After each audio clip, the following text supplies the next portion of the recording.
And we're back. Welcome, everybody. So we are doing the love and abundance resolution, setting intentions for the new year, really getting clear, clarifying and amplifying our intentions for the new years. All right, so this is a continuation of the part 1 video that I just did. Check that out if you're just joining us to get the full context. I just took a little break, and I'm going to finish off with it's going to be about half an hour of the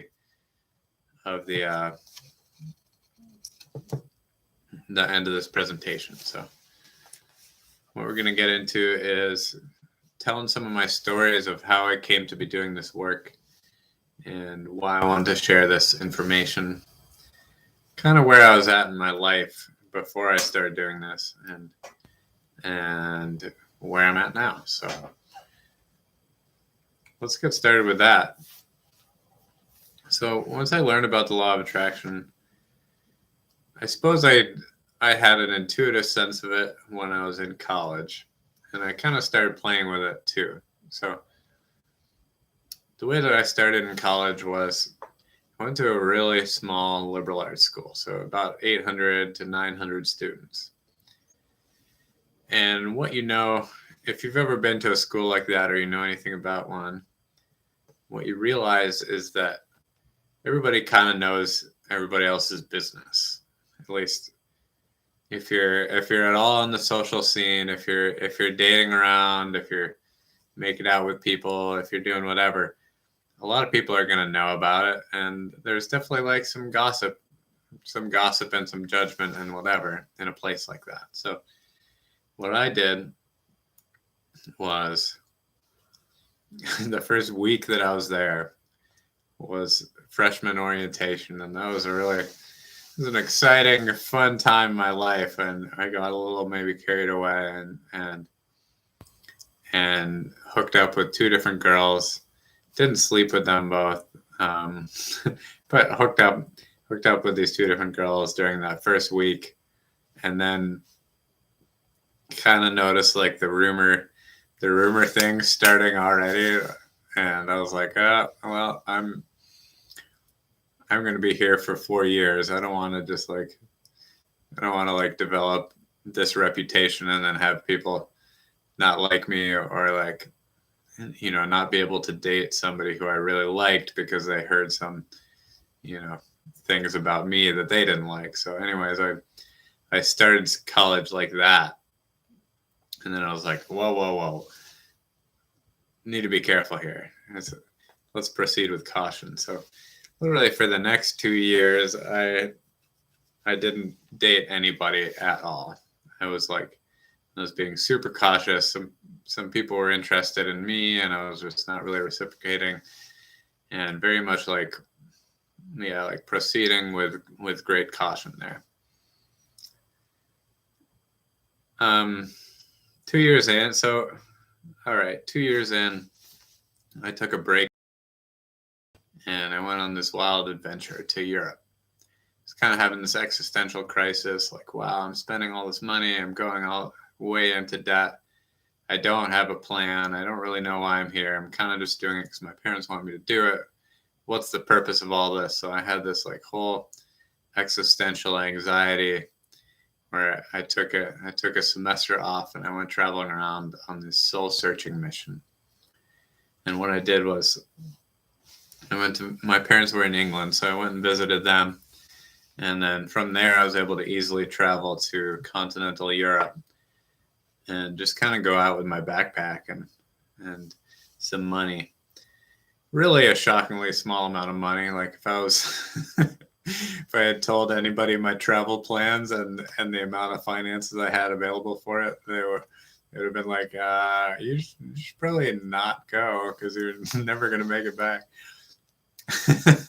But anyways, I had the leap first and ask questions later kind of mindset about it, and so that's what I did. And I had a friend who was staying in Greece on the Greek island of Paros, And I had another friend who was down in Spain and in Madrid.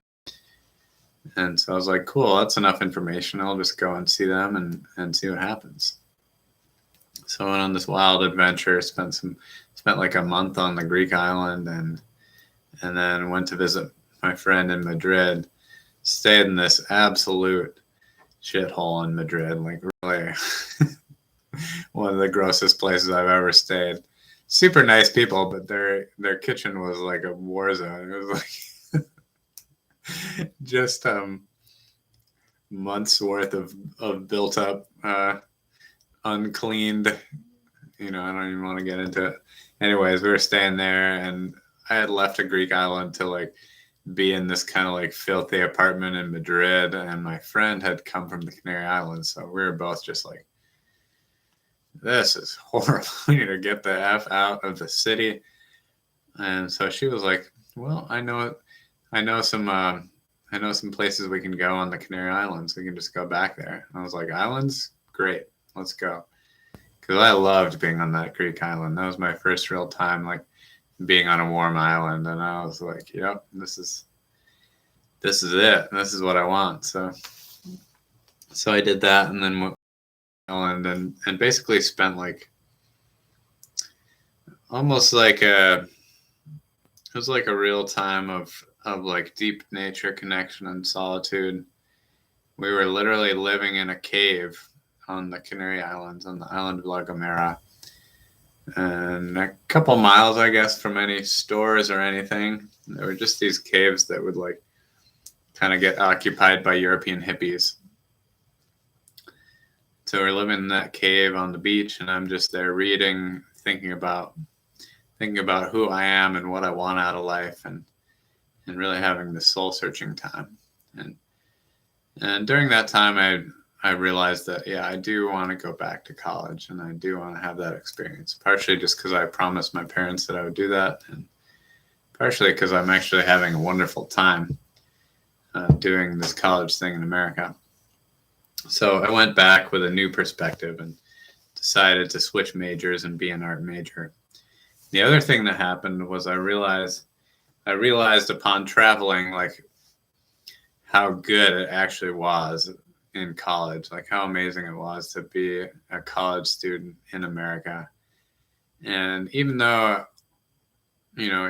technically I was paying for it, I was going into debt over it, but like to have all your needs met in that way, and to have your job be simply to focus on your studies and improving yourself is really a remarkable thing. So if you do have that blessing in your life, make sure you really take advantage and enjoy that, because it's once in a lifetime for most people.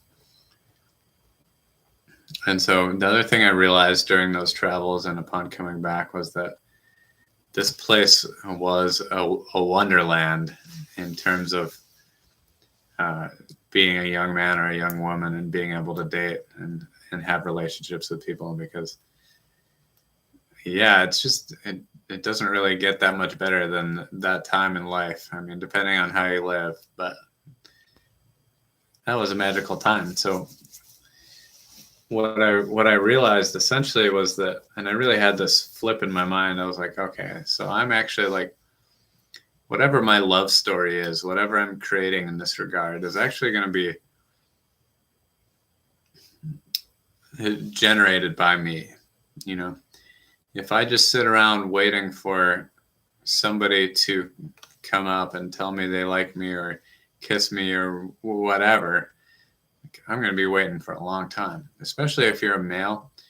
The traditional gender roles certainly do apply. Now, there are some women who are a lot more forward, and there's nothing wrong with that at all. I think it's quite nice for men to have a break in being the one who like makes the first move or asks them out on a date or whatever. But I wouldn't sit around waiting for that unless you're a real magnetizer. So yeah, I really realized that like, oh, actually, like I'm very much in control of this circumstance of my love story, and I can really drive this ship. Like, if I like somebody, if I'm interested in somebody, and I want to show that interest, and I want to make something happen, or go on a date with them, or whatever, it's up to me to take those steps, to show that interest, and to manifest that experience of having a connection with that person. And this realization and taking action on this realization was very transformative for me. And what it showed me basically was that, like, you can write this story. And this goes for anything that we're doing in life. It's like we're deciding what we want our story to be like, with, again, from our thoughts to our words to our actions. We're creating reality around it. So I realized that I could create reality in that sense with my love relationships, and I started to, basically, anybody who I was interested in romantically, I would just find a way to let them know. And I was very, like, let's say I was very forward, but in a sort of non-aggressive, non-threatening kind of way. I was just like, hey, I like you, or, whatever. I don't think I would say it exactly like that, but I do remember just being like, oh, like, if I'm interested in somebody and they're showing me some signs that they might be interested too, like, I'll just let them know. It'll be that easy. And the beautiful thing is that you know, if they like you and they reciprocate, and if they're not into it for whatever reason, you also know that. And there are some times when, like, it's just not the right moment for somebody, and you need to be persistent and really show them that you're serious and whatever. But for me, that wasn't really a game I was interested in playing. I was basically like, okay, I only have 2 years of college left, and it's never going to be like this ever again, and which it hasn't been. So I was like, I'm going to just, anybody who I'm interested in, anybody who I like, I'm just going to let them know. And so that's what I did. And I found that a lot of those people, certainly not all of them, felt the same way and were at least interested to a certain extent in me. And I got to have a variety of interesting and beautiful relationships through doing that. And I was always as honest and upfront about what I wanted, and the types of relationships that I was looking for, and all of that, because that's the best thing you can do if you're seeking to create a relationship, is be as clear and upfront as possible in the beginning. That way that you don't end up wasting each other's time. Our time is really the most precious resource that we have. So if you're wasting somebody's time by leading them on or making promises that you can't keep, you're really doing a disservice to that person and to yourself, because that's karma that you end up having to live with. And the times when I got this wrong and hurt people's feelings are some of the things that I regret the absolute most out of anything in my life. So the reason I share this is twofold. It's one, to basically express that we're really in control. We're in the driver's seat of the manifestation of relationships. We can create the types of relationships that you want to have. And what I recommend, and what a big part of the teachings in my book are about, is about really clarifying within yourself first what it is that you're seeking, before you just kind of go out seeking. I guess it's like, the more clearly you know exactly what it is that you're looking for, the more easy it's going to be for you to know when you find that thing that you're looking for. All right, so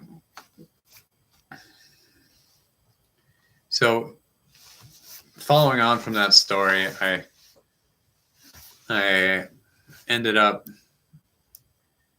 kind of rekindling my love with a college sweetheart, somebody who I had a big crush on while I was in college, and she felt the same way, but we weren't able to get together for one reason or another during college. And afterwards we did get together, and I kind of like, I moved my life around pretty crazily to be with her, to go where she lived, and to really like try and make it work. But there were some big things that were not in alignment for me. And what was not in alignment for me was that I hadn't really clarified what I wanted. And she knew that. And she knew that like what I really wanted and needed was probably not exactly going to be provided by the life that we were living where we were living. So this created a real, like, a big problem in our relationship. And at the time, I didn't really know exactly what to call it. We both knew that it was there.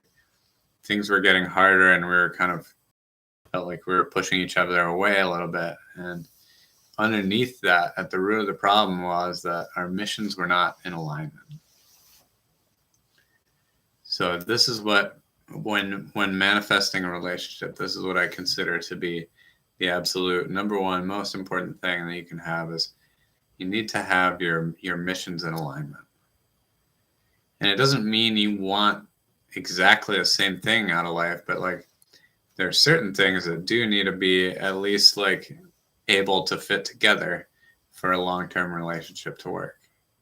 Now, you could have your missions in alignment, and your mission is simply to have a romantic fling on your vacation, and you meet somebody and you guys have a week-long relationship, and your missions were in alignment, right?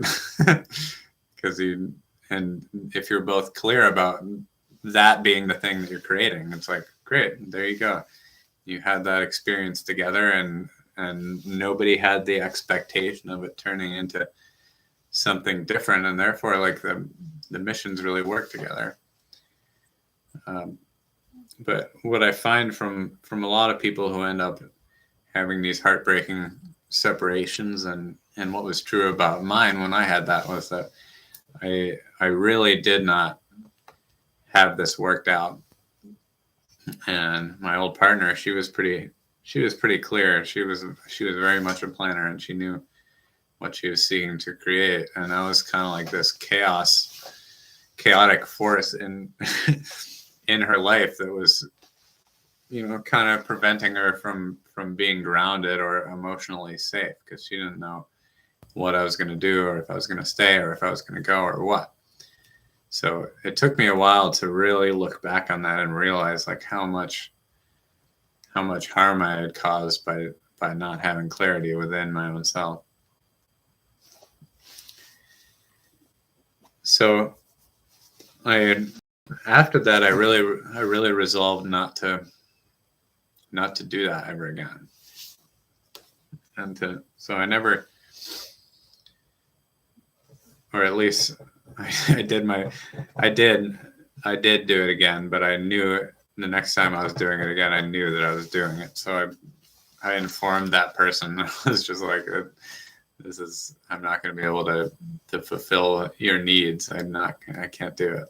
And so I basically, from that point forward, resolved not to get into any relationships where I was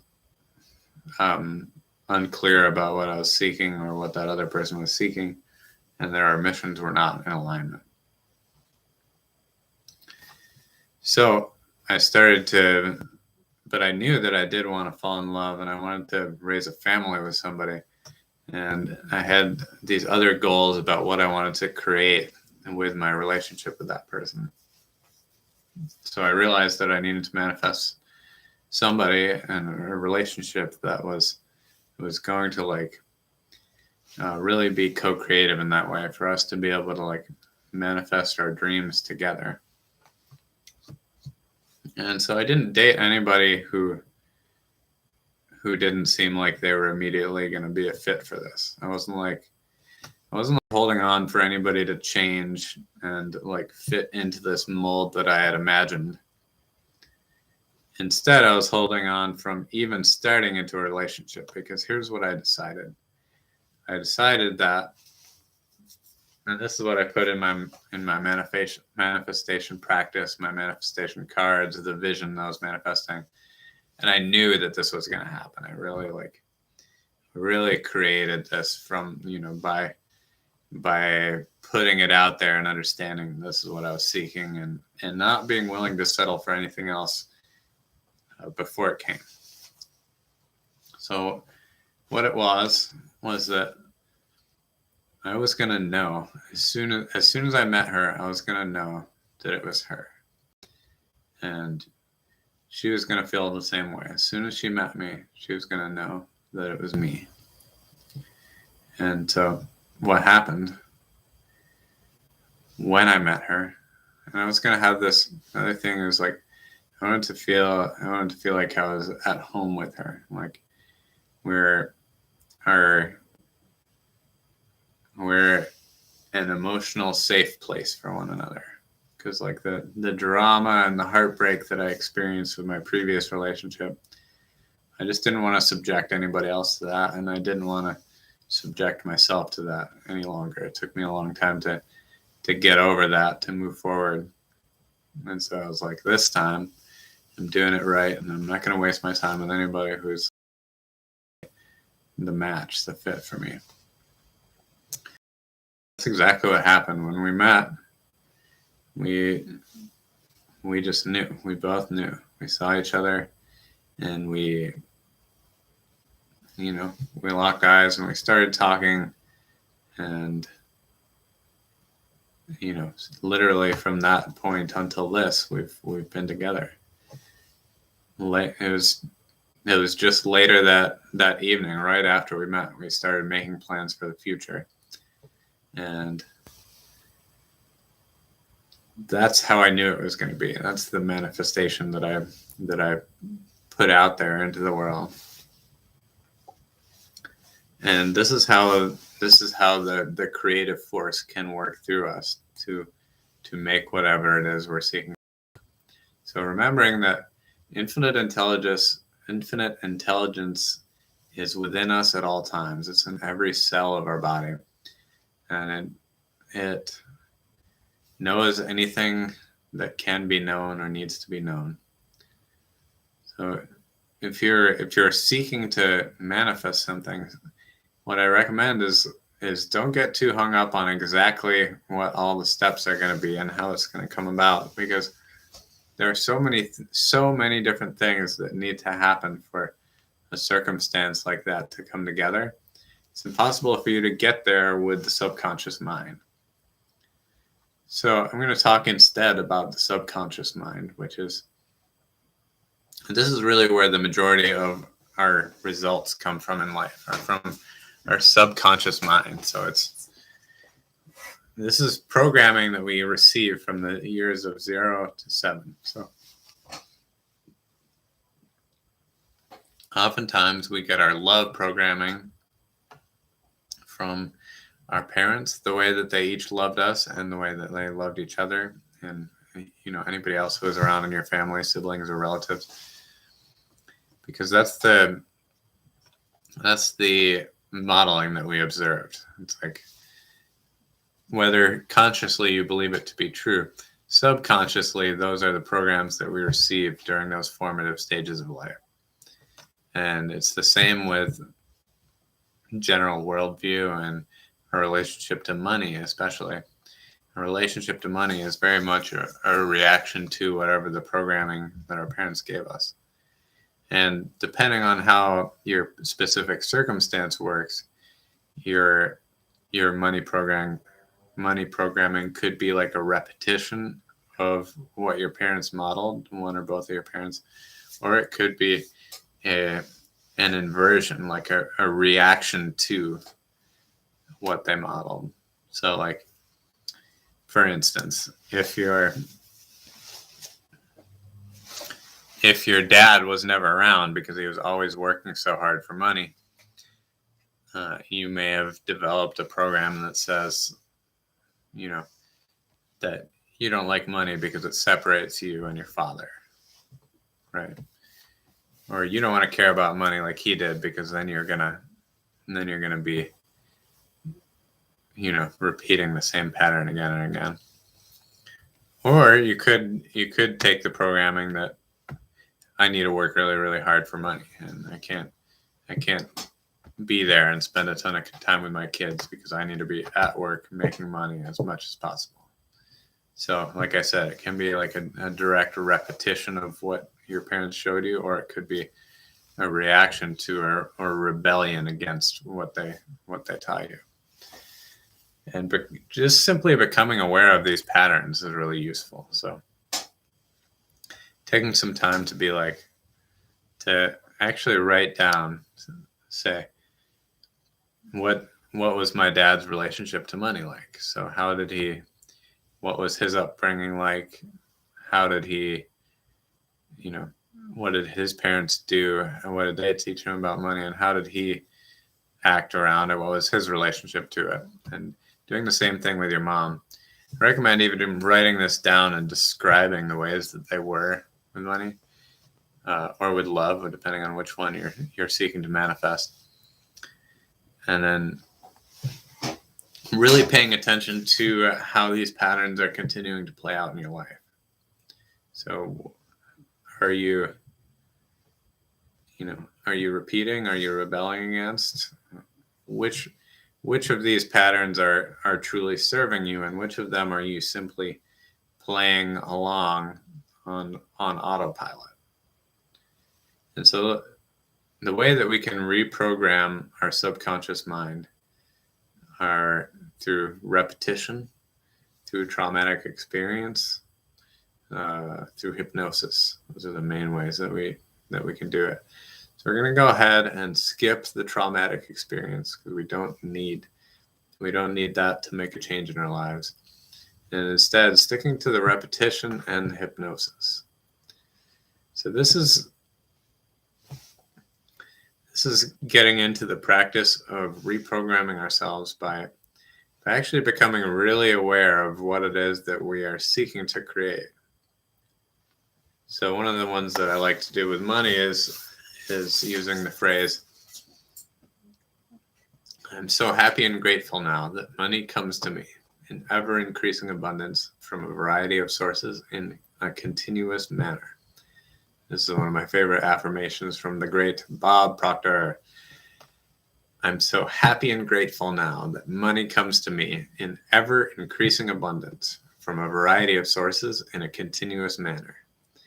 I'm so happy and grateful now that money comes to me in ever-increasing abundance from a variety of sources in a continuous manner.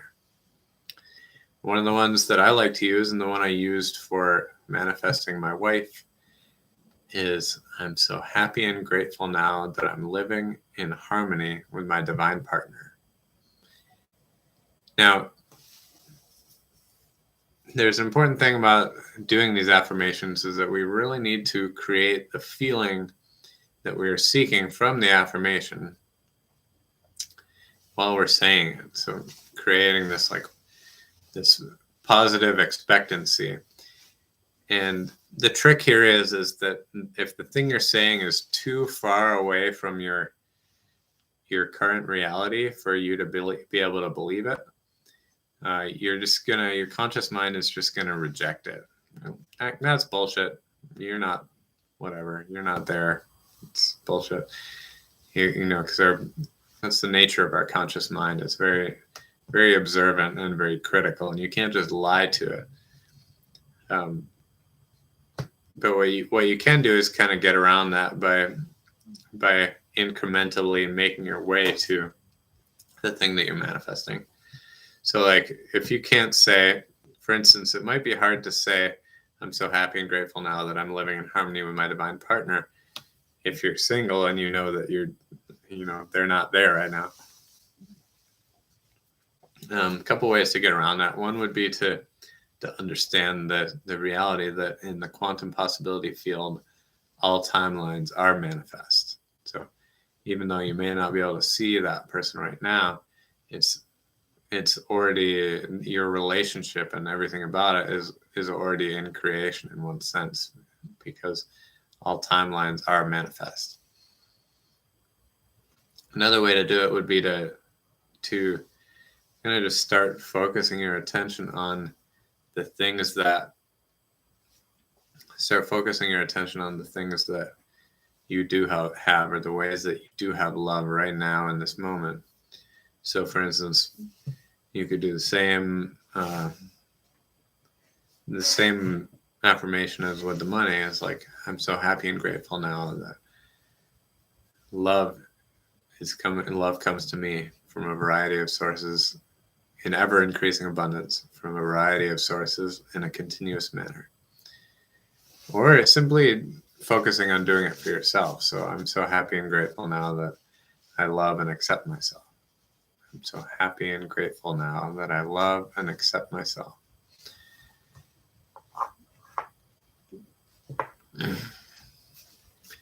One of the biggest tricks for manifesting is to embody the vibration of the thing that you're seeking to manifest before you have it. So if you're seeking love, you can put yourself in a place of love, self-love, and love for nature, love for family, love for friends, all this stuff. Like you can go there every single day and be in the habit of loving, right? Because love is a verb. It's a doing word. It's something that, it's like tending a garden. You don't just like fall in love and you're done. It's like falling in love is the easy part, really.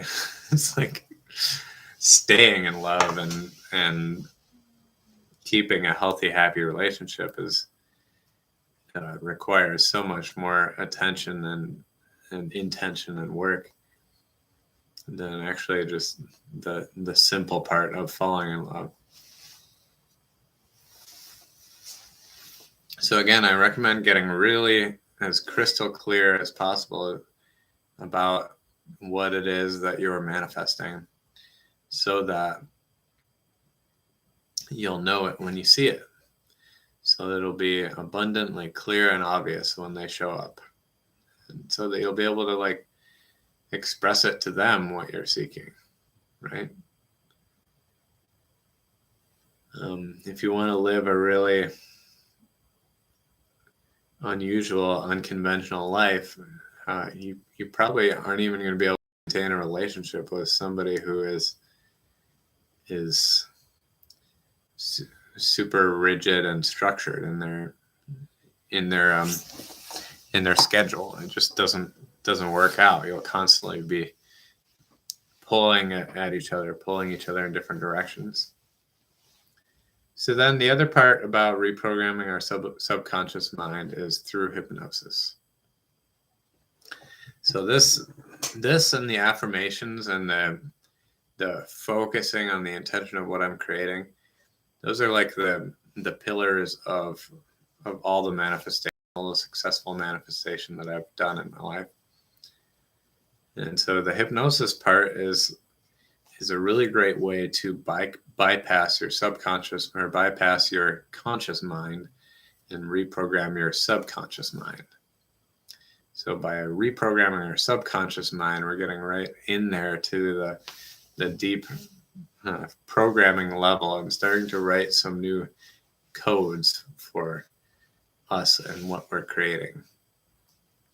And this is to be done when our brain is in a theta state, which is a relaxed state of mind in which we are especially suggestible.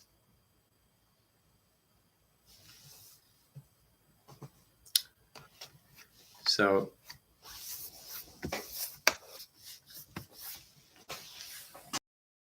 we're about running out of time here. I'm going to go through just a quick summary of the 6 modules in my book. And this is kind of like a step-by-step process to go through when you're manifesting somebody. You can kind of loop around on it, manifesting somebody or something. You can loop around on it with every different thing that you're creating, because different creations will require different mindsets and different affirmations and everything. So module 1 is the sovereign being. This is to really understand and embody on a deep level that you are a sovereign human being. Nobody and nothing has control over you and your body, your actions, other than you. So you're the master of the ship. You're in control, and you can steer your ship any which way that you please. And now this is our world is filled with people who would take control of wayward ships, right? So the more clearly you can understand like what it is that you are actually going for, you picture a goal, the more easily it will be, and the more easy it will be for you to stay the course and not be pulled in different powerful, influential people who want you to kind of help build their vision. And, you know, sometimes that could certainly be part of your vision, is to help with somebody else's vision. I mean, we're really living in this co-creative world. So it's not like you want to be living in existence where you know, everything and all things that you do are only about serving yourself and creating what you want. It's more so like, what is your way of fitting into the larger picture? Like, how can you be of service? What work have you come here to do? But yeah, just understanding that you're a sovereign. You don't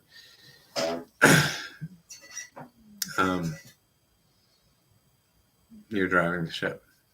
There it is. So number 2 is point of attraction. Remembering that you are an electromagnetic being and you are attracting the experiences of your life with the vibration that you are putting out. So a good way to like tune into this is looking at the scale of emotions, which goes from the bottom at shame and guilt are at the bottom of this thing, and up above them are fear, anger, etc., all the way up to somewhere in the middle is acceptance, and up above that are love and joy and enlightenment, all the way up at the top. So being able to like kind of tune into where you are on that scale to see where your vibration is at, and the more you can kind of raise your set point, the more easily you're going to be able to manifest things quickly into your life. Because we're very much creatures of habit. So like if your habit is to get angry whenever something doesn't go your way, you're going to really easily like click back into that level that you programmed for yourself. But if your habit to when something goes wrong is to laugh it off and keep going, like you're kind of like keeping your set point at a higher place. So it's a much like easier, safer, more enjoyable place to be if your set point is higher. What I like to think about with this one is that we're really like achieving goals is great and awesome, and manifesting the things that we want into our lives is great and awesome. But it's also about like, you know, the reason we want to attract all these things is really for the feelings that we're going to experience from getting whatever it is that we're seeking. So if you can reverse engineer that and create the feeling that you're seeking from the thing you're looking to manifest, then you've raised up your quality of your life, and you're existing already in a vibration that is in alignment with the thing that you're seeking to manifest.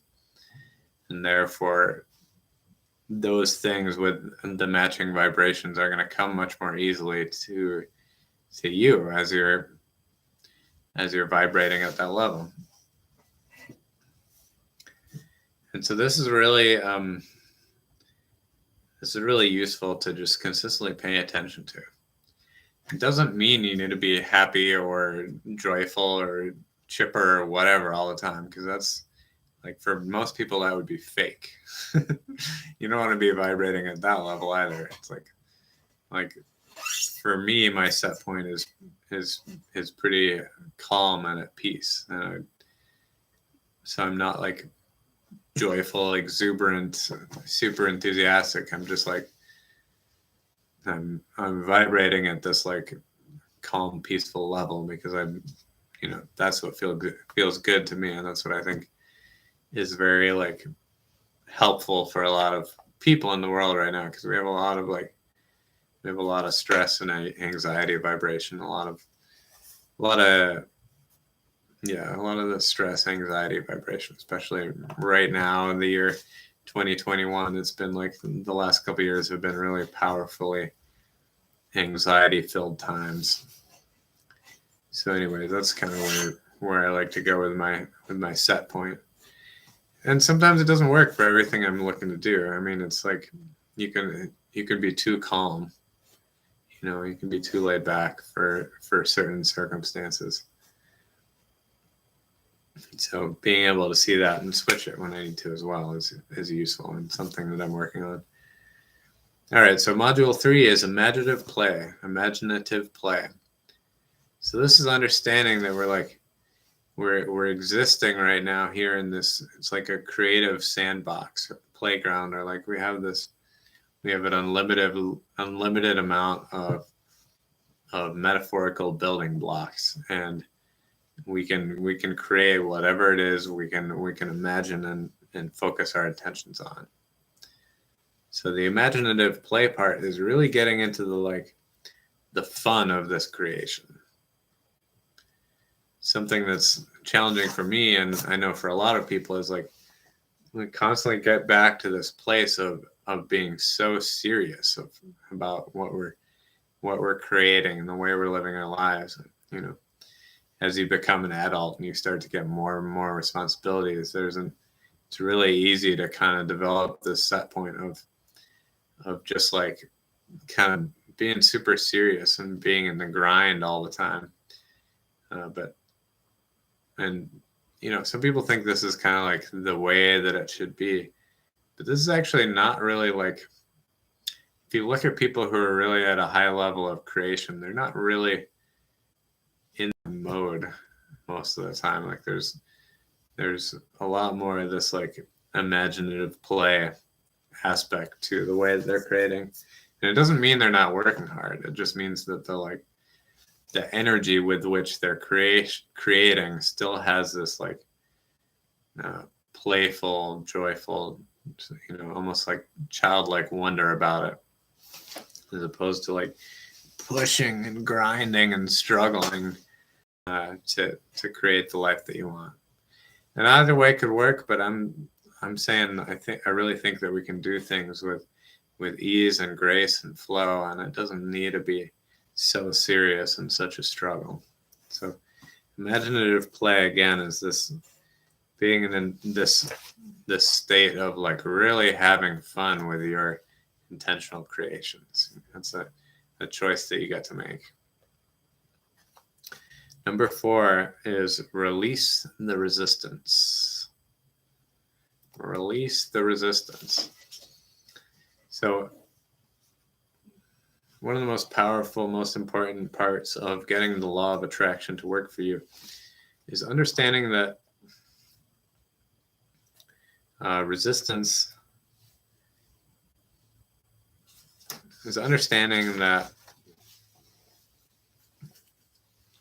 you can draw so many things to you simply by releasing heavy energies out of your field. It's like literally just getting rid of things is really is a really powerful, really useful way to free up energy, to free up space. Reading this book at the moment called The Dynamic Laws of Prosperity. And one of the laws they talk about is the vacuum law, which is that if you're seeking to manifest, for instance, new furniture in your house, a really good step is to actually just remove the old furniture that you want to replace even before you find the new furniture. What you're doing is you're creating the space for that new item to fill. And this, I would say, like, especially with relationships, like if you're in a relationship you're not happy with and you're just staying in that relationship because it's whatever, it's the thing you have available and it's kind of working and it's like, it's not that bad, so you're just stuck in it.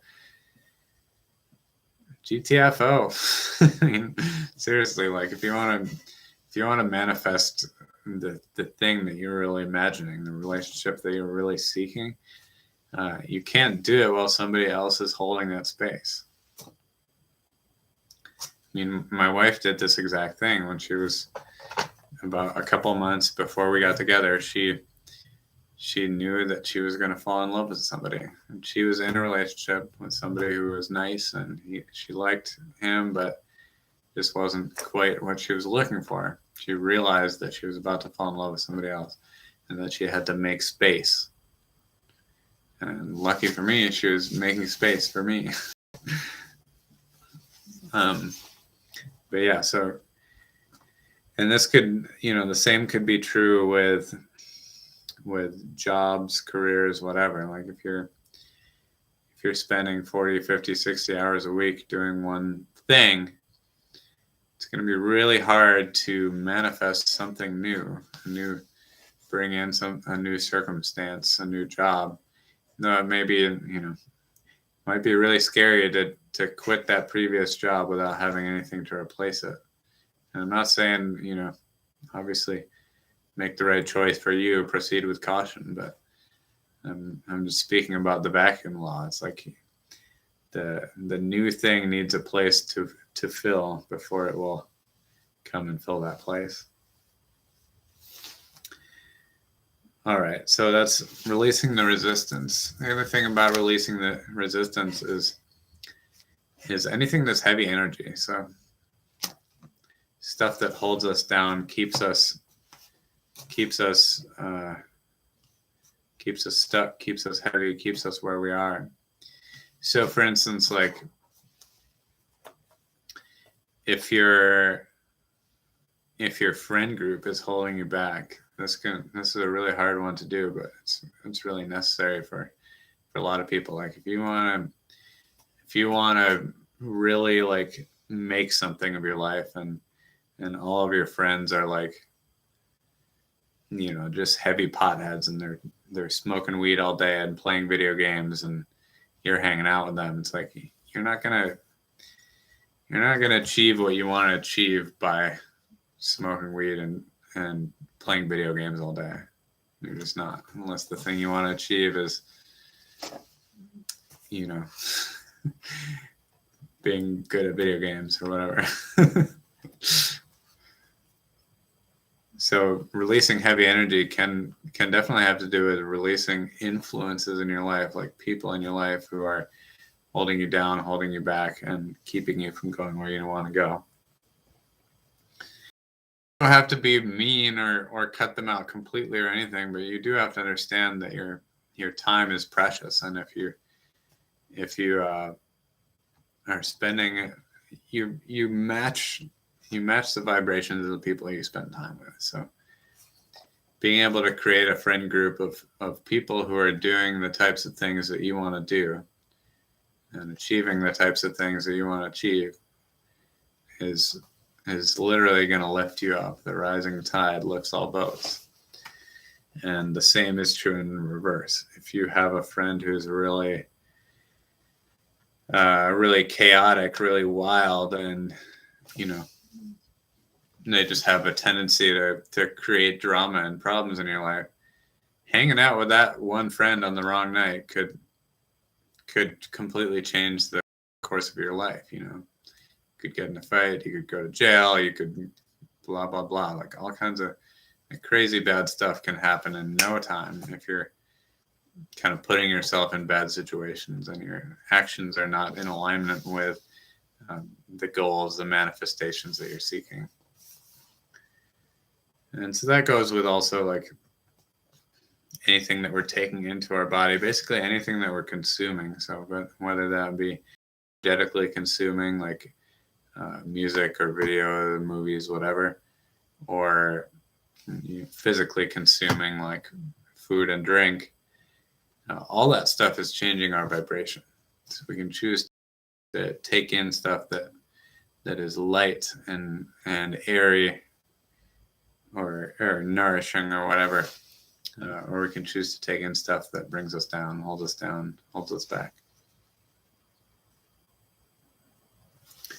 And it's really like, you can really tell which one is which. So if you're doing something that's bringing you down and holding you back, you probably know that that's the case on some level. And if you're like me, you probably have some guilt about it. So like releasing that resistance can create like powerful spaciousness for something new to fill in. It's kind of like that vacuum login.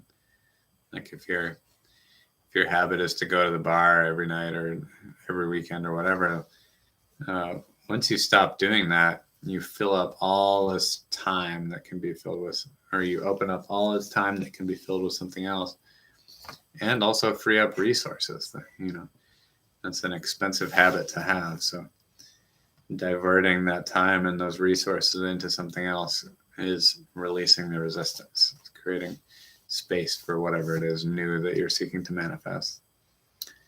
And so finally, module 6 is aligned action. Manifestation is not simply a mystical, whimsical way of sitting around and creating whatever you want with your thoughts alone. It's thoughts and words and actions. So again, I like to think about this concept of reverse engineering the process. So, excuse me.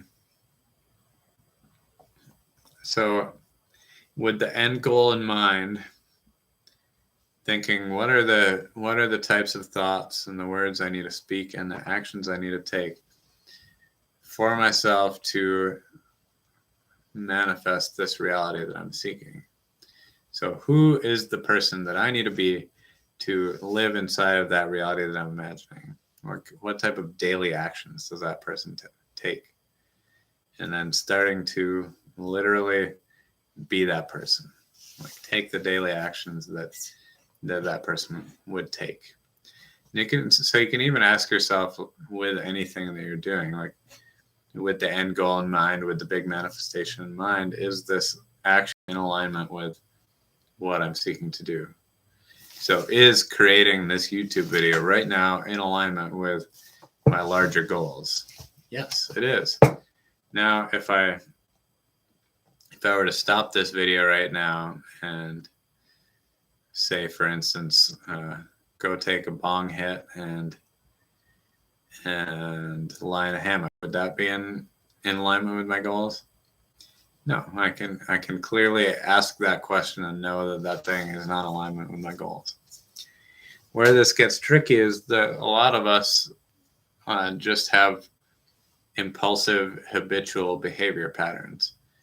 Well, just like, when presented with an opportunity to do a specific action, we'll just simply thoughtlessly take that action. And so this is all about like becoming aware of, are these actions in alignment with the thing that I'm seeking to create?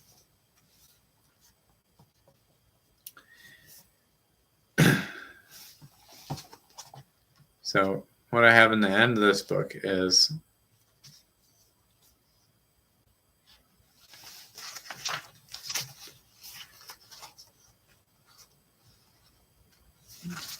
the manifestation journal. Basically what it goes like is it says today, date, I am creating ... It also says I'm so happy and grateful now that ... dot, dot, dot, dot, dot, dot, dot. And so the purpose of this is writing out your future in the present time. Writing out your future in the present time. This is all that we're doing with this manifestation work.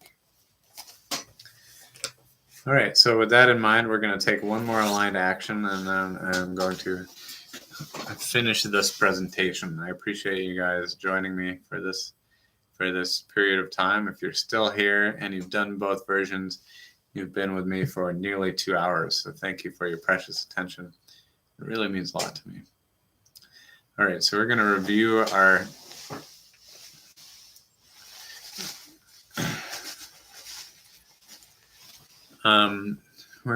our grounding cord and our golden sun, and we're going to give ourselves some manifestation words to send us into the new year. All right, so get comfortable in your chair. Notice any tension that you're still holding, and allow that tension to release.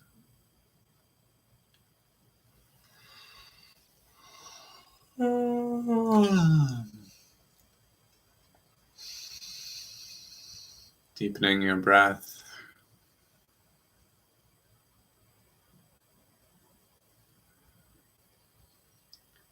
Becoming aware of your body.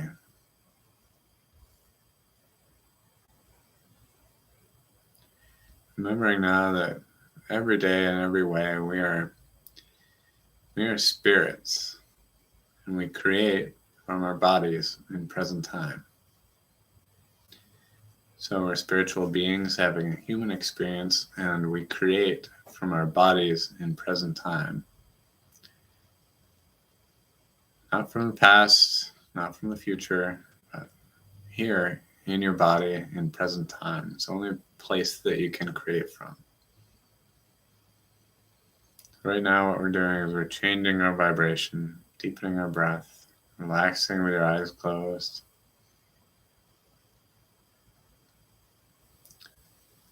Knowing that the only time you would sit like this and breathe like this is when you're safe.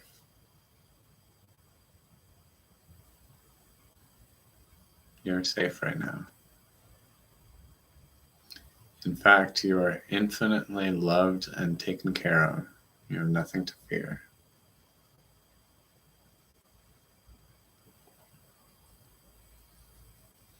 Infinite intelligence indwells you. It moves within every fiber of your being, every cell within your body.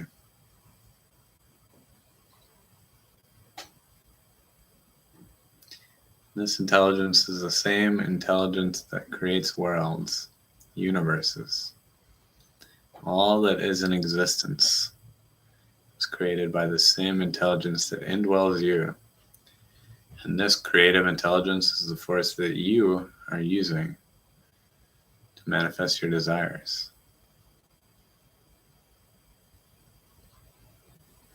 With the power of your focus, your intention, your attention, you have the ability to bring about any circumstance. Remember, in the quantum possibility field, all timelines are manifest.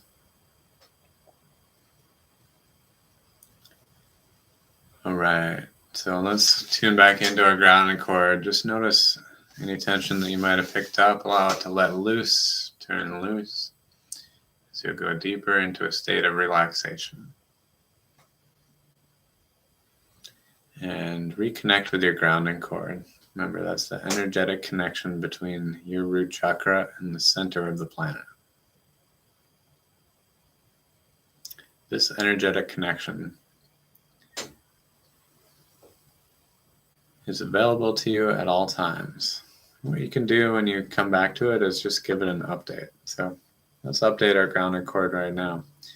Just allow your old grounding cord to fall down to the center of the planet. Just release it from your root chakra and it gets grounded out in the planet, the earth. And we're going to go ahead and create a new one. So Establish a new connection between your root chakra and the center of the planet. Again, you can use any material that you like for this connection. I like to use my light tree roots. So imagine these bright white light roots going all the way down from my root to the center of the planet. Remember, this grounding cord is set to release. This grounding cord is set to release.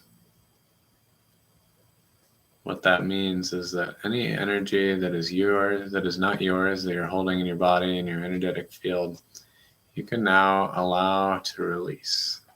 Let it loose.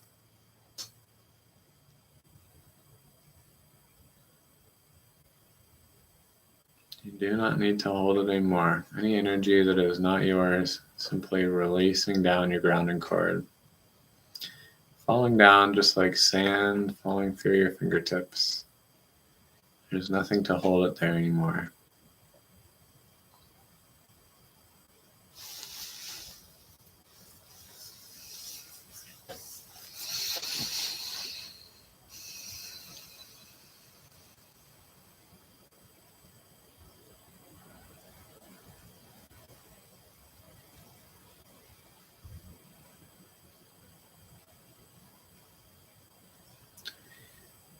All right.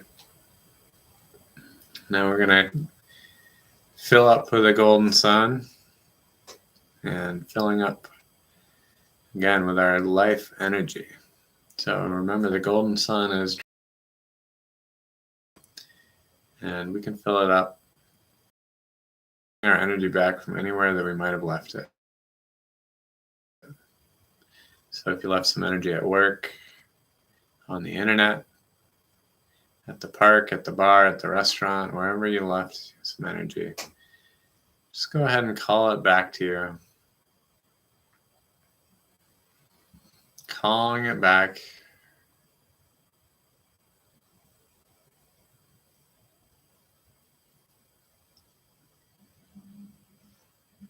And it's filling up right above your head, and that golden sun of light energy is your own vital energy. Glowing and building right above your head. It's warm, beautiful, light energy. Calling you back your energy from any place that you might have left it.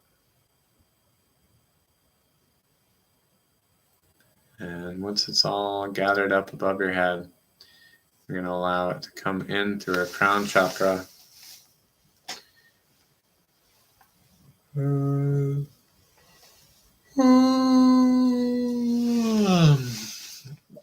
Filling all the way up. It's okay to release energy like that if you need a yawn. Filling up, so down from the crown chakra, this golden sun light energy down to your third eye, your throat chakra, down to your heart, and from your heart goes out your shoulders, all the way down your arms and your hands, filling you all the way up with your own life energy. Back up your arms, back to your heart, and from there down to your solar plexus, sacral chakra, root chakra, all the way down your legs and your knees, your shins to your feet, and flowing out, grounded out into the earth energy. And once you're all filled up with your own golden sun life energy, just go ahead and bend over, dump out, and come back up to center. And what we're going to do is we're going to send out our manifestation. So I want you to get clear right now. Which manifestation are you going to focus on for this meditation? Which manifestation are you going to focus on for this meditation? All right, so once you're crystal clear about that, we're going to start attracting it. All right, so put your left hand on your heart, your right hand on top of your left hand.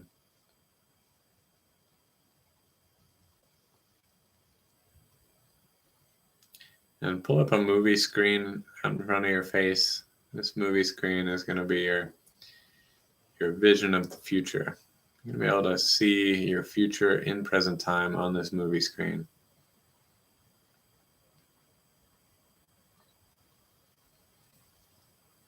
So I want you to imagine this moment, this magic moment, where you have created the exact circumstance, the exact thing that you're seeking to manifest, and is right there before your eyes. So imagine yourself there.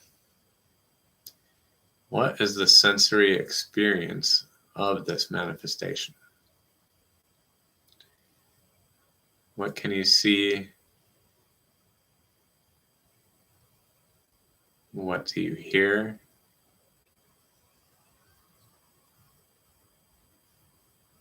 What can you smell?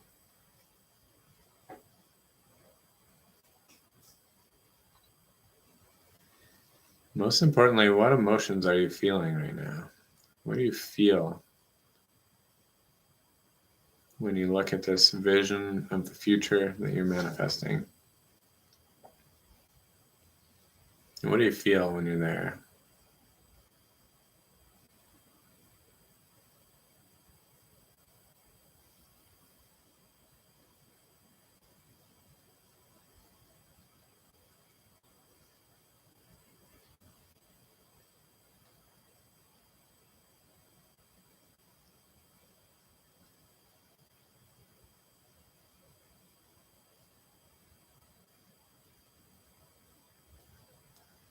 Getting really clear about what it feels like, because we're first attracting this with our heart. We're feeling it from our heart. Remember, our heart is 100 times stronger electrically and 5,000 times stronger magnetically than our brain. So this is the true engine of our manifestation, the heart's desire. If our head thinks we want to manifest something and our heart is in alignment with it, we're not going to make a lot of progress. And if we do get it, we're not going to be happy with it. So let's make sure that our heart is in alignment with this thing that we're creating. What does it actually look like? What does it feel like?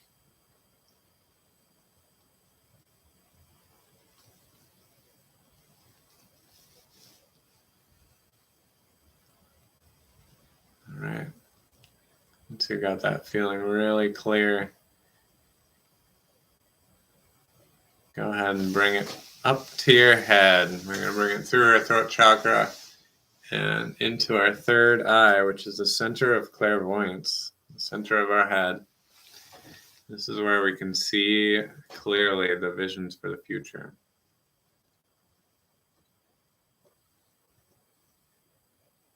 So from our center of clairvoyance, what does it actually look like, this vision of yours?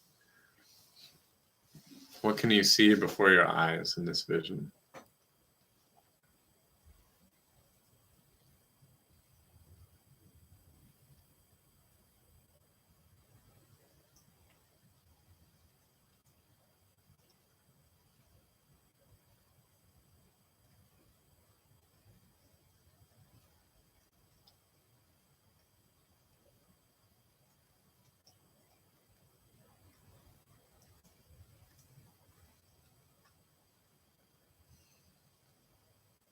All right, once we've really seen it clearly, we've felt it, we've seen it clearly. Next, we're going to bring it to our hands. So rub your hands together, start to create some energy, some heat between your hands. And once we have this energy, this heat between our hands, we'll be picturing our manifestation, really thinking about it, saying it, feeling it, hearing it.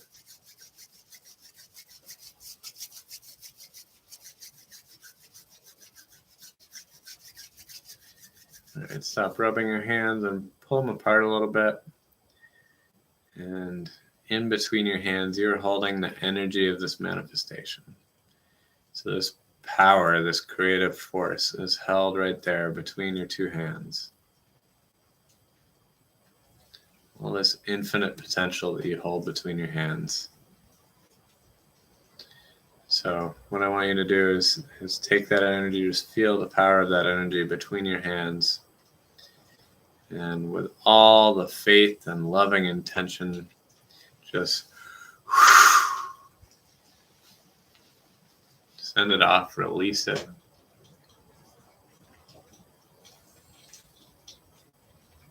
And have faith that it is so. Remember, you're a spirit existing in a body.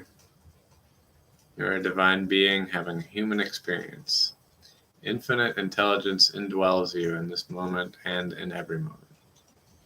All of your needs, goals, and desires are fulfilled instantaneously because you are one with God, and God is everything.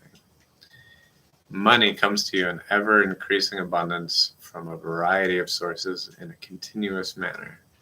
That's right. Money comes to you in ever-increasing abundance from a variety of sources in a continuous manner. All of your needs, goals, and desires are fulfilled instantaneously because you are one with God, and God is everything. Say this as you touch your heart: I am whole and complete as I am. I am whole and complete as I am. I am whole and complete as I am. Say this as you touch your head. I have a millionaire mind. I have a millionaire mind. As you touch your heart, I am whole and complete as I am.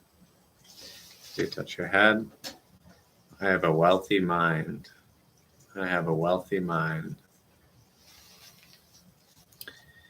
And if your eyes are still closed, go ahead and bring yourself back to the room, being present in this moment.